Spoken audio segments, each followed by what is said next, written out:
ہمارے جد امجد میرے پردادا پیر صدر الدین شاہ صاحب گیلانی کا آج عرس مبارک ہے اور اس کے لیے میں یہاں حاضر ہوا ہوں۔ ان کی صرف ایک ہی بات میں بتا دوں کہ جو ان کے چھوٹے بھائی تھے ان کا نام تھا مخدوم راجن بخش گیلانی۔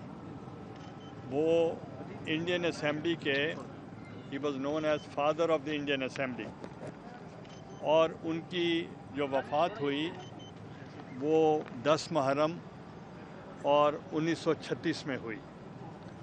اس وقت میرے پردادا حیات تھے، تو جب میرے والد نے بتایا کہ جب وہ وہاں تکفین ہو رہی تھی تو انہوں نے دعا کی اللہ تعالیٰ کہ مجھے بھی یہی دن مقرر کریں، اور ان کی بھی وفات 10 محرم کو ہی ہوئی، اور ان کی وفات ہوئی 1946 میں، 1946 میں ہوئی پردادا صاحب کی جو وفات۔ تو اب دونوں بھائیوں کا عرس ایک ہی دن ہوتا ہے، کیونکہ وہ دونوں ایک ہی دن ان کی وفات ہوئی تھی۔ اور میں ان کے اوپر ایک کتاب شروع کی تھی جیل میں، اور وہ مکمل ہو چکی ہے، اور اس کا نام ہے سفر ہے شرط، اور وہ انشاءاللہ بہت جلد اس کو ہم شائع کروائیں گے۔ تو آج میں اس سلسلے میں یہاں آیا تھا۔ اچھا، گیلانی صاحب، عمران خان صاحب نے پریس کانفرنس کی، انہوں نے کہا ہے کہ شہباز گل کو اس پہ ایف آئی آر درج کر دی گئی، گرفتار درج کر دی گئی، انہوں نے اداروں پہ تنقید کی ہے۔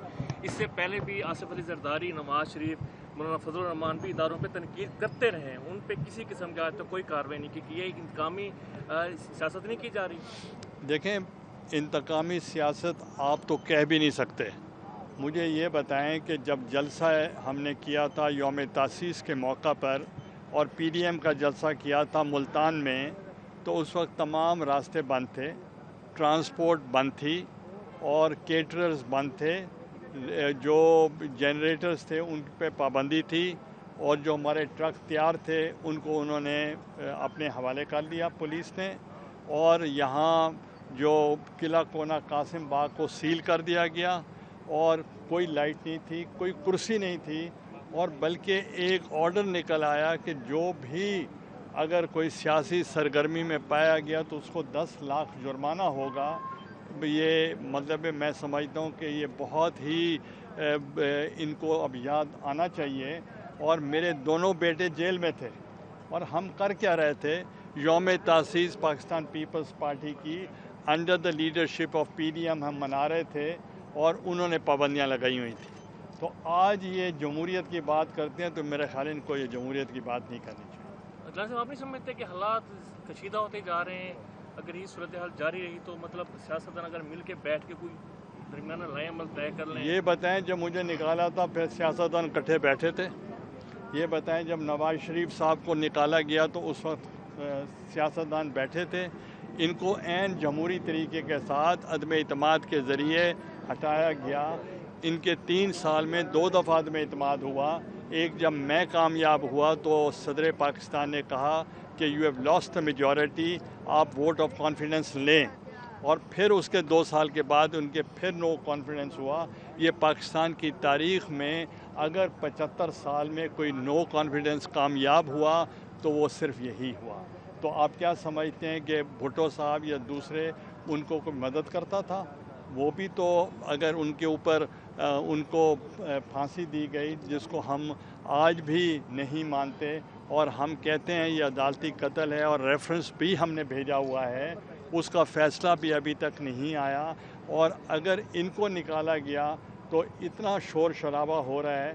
اور یہ جو توشہ خانہ کا کیس ہے، میں تو آج بھی توشہ خانہ کے کیس کے لیے میں اکاؤنٹیبلٹی کورٹ حاضر ہو رہا ہوں، اور میں بھی ہو رہا ہوں، زرداری صاحب بھی ہو رہے ہیں، اور ان کے بہاف پہ وہ میاں محمد نواز شریف کے بہاف پہ ان کے بھی وکلا پیش ہو رہے ہیں۔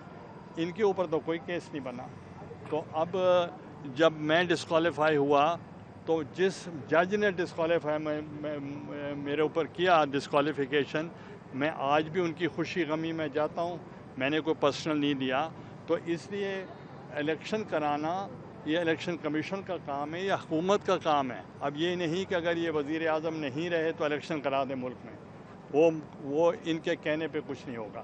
اور دوسرا یہ ہے کہ ان کو انسٹیٹیوشن کی رسپیکٹ کرنی پڑے گی، ان کو عدلیہ کی رسپیکٹ کرنی پڑے گی، ان کو الیکشن کمیشن کی رسپیکٹ کرنی پڑے گی، ان کو اسٹیبلشمنٹ کی رسپیکٹ کرنی پڑے گی، اداروں کا احترام کرنا پڑے گا. اور یہ نہیں کہ جب ان کے حق میں کوئی چیز آ جائے تو واہ ہو جاتی ہے اور اگر خلاف آ جائے تو پھر یہ روتے ہیں. اچھا سر، یہ بتائیے کہ این 157 میں علی موسیٰ گیلانی بھی لڑ رہے ہیں جبکہ دوسری طرف شاہ محمود قریشی کی صاحبزادی بھی ہیں. کیا سمجھتے ہیں، کیا دیکھتے ہیں استعمال کے لیے؟ علی موسیٰ جیت جائیں گے. Thank you.